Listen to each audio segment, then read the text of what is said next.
Page 52, Aria, theme from La Traviata by Verdi.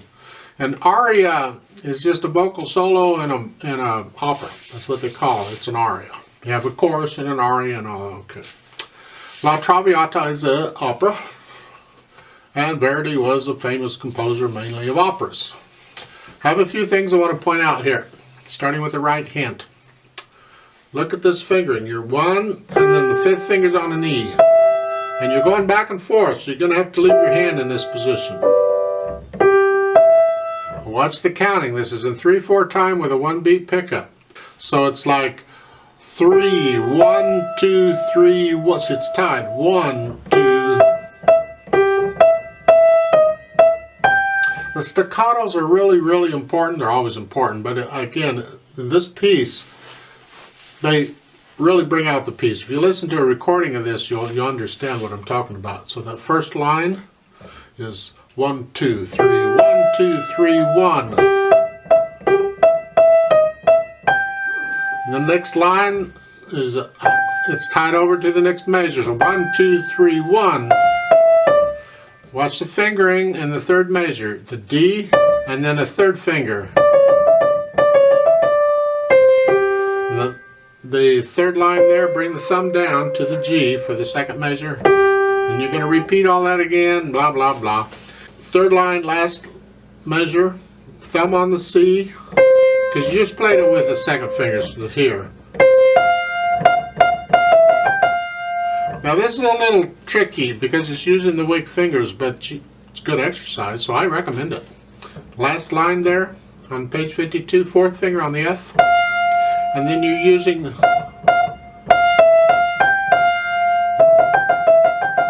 that's good, good. I'm just shifting the weight here from finger to finger.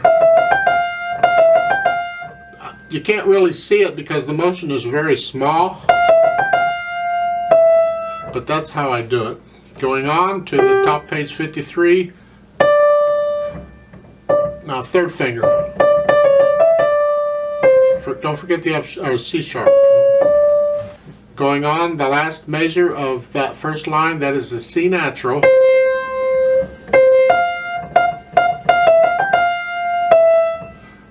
And the third line down, you gotta bring your hand down to the B, or your finger, your thumb. I'll get there, give me a minute. Thumb. Now they're saying, for the second measure of the third line and the eighth notes, they're saying a 1, 2, 1, 2. Ugh. No, I would recommend for the eighth notes, just the first note's a staccato, and that gives you a chance to put your third finger on the B then, and play the eighth notes as a 3, 2, 3, 4, 3. I like that better. So the third line, the first measure, you're here, going into the second measure, eighth notes is a 3. Then the next line you've had before, and the last line is similar to what you've had before. And the last measure of the piece, that is an EC. Hopefully you know those notes.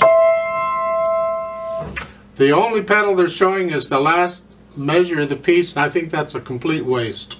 Don't use pedal at all. If that's all you're going to do, you don't need pedal for that. Just forget it. So I'm not using pedal in this piece. Now, left hand. At the beginning there on page 52, this is typical of a waltz type thing, a 3/4 type thing, where you're connecting the first beat and then you're disconnecting the others. It reinforces the natural accent. And you'll see this all over. The bottom of the page there, the last line, it's a little bit different. They put a staccato on that note. It matches what the right hand's doing. But that's basically what the left hand is doing. You just got the chords playing in this pattern for the most part. It's not all there is, but for the most part, that's what it is. On page 52, you got on the third line, first and second endings. Hopefully you understand how those work. The reverse repeat sign is at the top, so you're going back to there and doing all that again. And that's about it. As far as the roadmap, it's pretty straightforward. There is one fermata over on page 53, third line at the end. I'm going to hold that for 2 counts. When I'm playing with a metronome, I just double the value. Well, if you're going to play this yourself, I should point out a few things. For instance, again, I don't agree with their dynamics, but they're doing it okay. They're showing you MF for the right hand, and they're telling you piano for the soft. They don't need to tell you that. You should know that. Bring out the melodies in the right hand. You keep everything else down. Then you, in the last measure of that line, you get a little loud. You're going to go from medium loud to loud. There's not a lot of difference, but it just. Then in the second measure, the second line, you're coming back down to a medium loud, and do all that again. Then blah blah blah. We get over to the top of page 53. You're going to fluctuate your dynamics a little bit. They're not putting them all in. You're going to feel it. Once you get to know the piece and you can play it, then you can start thinking about how you feel it, because that's what it's all about. Not just the notes. Don't just play the, okay, I got these notes, I'm going on, because you're missing out on what music is all about. You got to learn it to the point that you can feel it.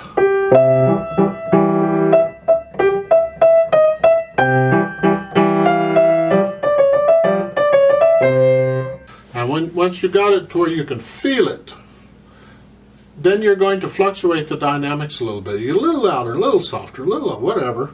And over on the top of page 53, they're just reminding you to come down a little bit, because you were medium loud to begin with. They're just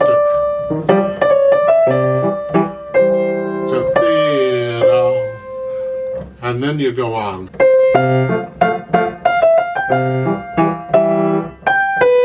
And then the third line down, you're going to get loud. And as a retardando there, you're going to start slowing down.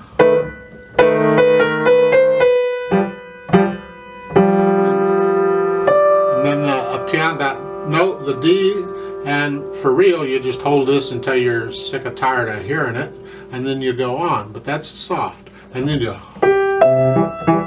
like it was at the beginning, and then you get a little louder and a little softer, and you got a retardando at the end. The last three measures.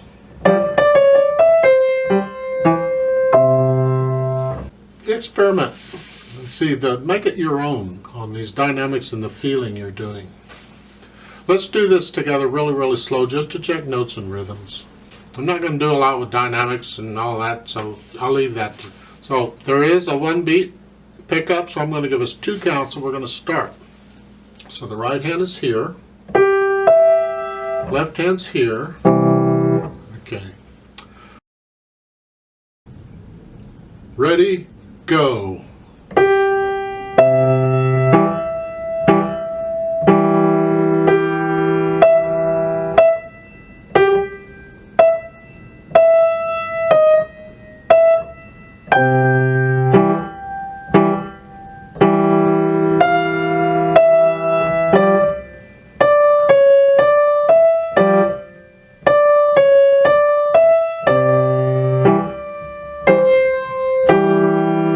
Repeat.